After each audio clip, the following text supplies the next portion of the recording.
Jeffrey Manchester, a prison escapee, thought he had the perfect hiding place, a small hidden space in a Charlotte Toys R Us. Well, after months of living in the shadows, he emerged, boldly living a double life. That boldness, though, is what eventually got him caught again. Tonight, my conversation with Manchester in a WBTV True Crime Carolinas exclusive. Call 3.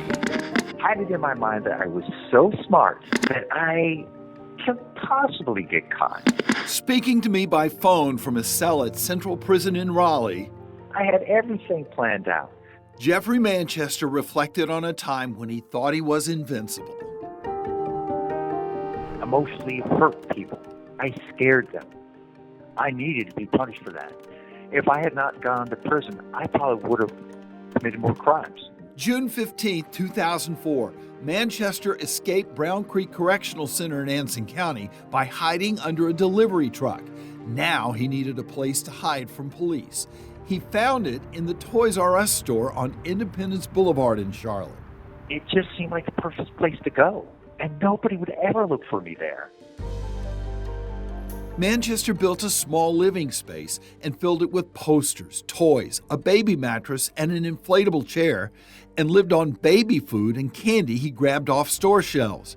He stayed inside for weeks, venturing outside only on the store's roof. Going on the roof, you could see downtown Charlotte. It was my own private play yard. Nobody could touch me up there. I mean, I'm 2.5 stories above the ground, and I would work out. I'd get my little Sony Discman and listen to music. I'd contemplate the things I need for the following day, or I'd just sit there and just watch the skyline. When he finally decided to leave the Toys R Us, it was to a nearby grocery store. I went in there, grabbed a newspaper, and on my way out, an older gentleman coming in the store as I was going out said, "Do I know you?" And it's like, I asked him, "Well, I don't think so. Were you in the military?" And he said, "No." And then he went his way and I went mine. And at that point, I skedaddled. The longer he evaded capture, the bolder Manchester became. He started to venture out more and even went to church. I really liked to be surrounded by all those people. But at the same time, you could be anonymous. He didn't remain anonymous. He began going to the church regularly, using the alias John Zorn. I lied. In fact, I lied to every single person I came across. Manchester was friendly with the members, but developed a very close relationship with a woman at the church, Lee Wainscott. It was romantic, and I did love her. Just to look at what he's done, it appears he's very intelligent. It's just that he also likes to commit crime. Police finally found Manchester's hiding spot in the Toys R Us, connected it to him, and finally the church in Wainscott, who was in total disbelief when they questioned her. Do you know who Jeff Manchester is?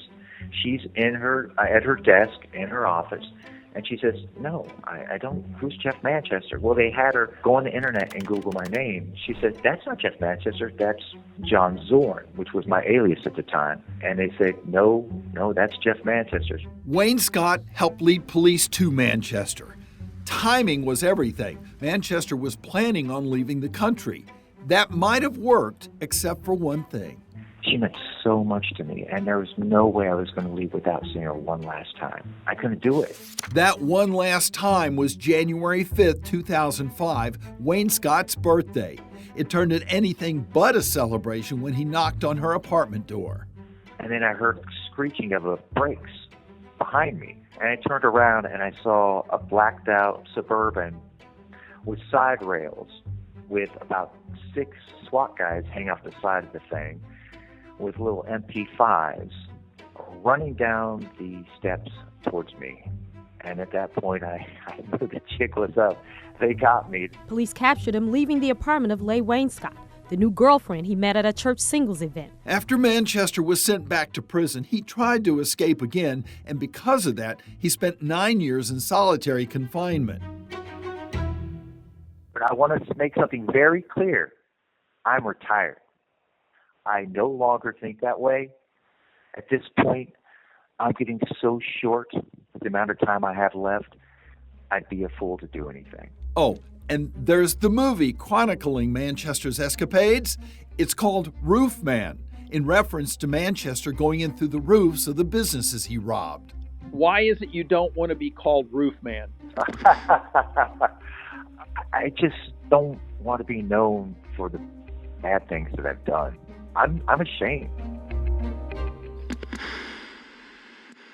Manchester's scheduled to be released in December of 2036 when he'll be 64 years old.